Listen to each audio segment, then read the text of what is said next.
Okay, so this is a very nice question on the concept of displacement current. Displacement current. Now you see, when I take this as a distance and make a loop like this, or I take this as a distance and make a loop like this to calculate the magnetic field.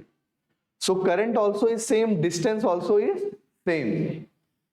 And because this whole of the displacement current will pass through this, and that is this much.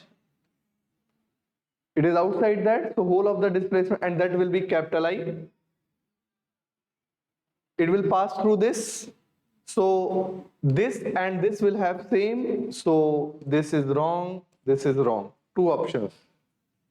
Now relate this. They are also at same distance.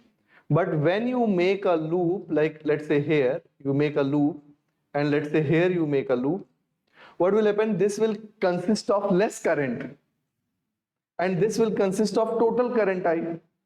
I can give the ratios also in terms of their cross section. So this will have only this much of current passing through it. Total current is I, in the cross section pi r square. So in unit, in pi, this one, r, whatever is this distance, r2, pi r2 square. So I can calculate how much current will pass. So this current will be less than this current. This will be total current. You are outside. Whole of the thin wire is going into it. Okay. So that's why this magnetic field should be greater. So this option tells everything clearly. तुम्हें समझ आया? Okay. So,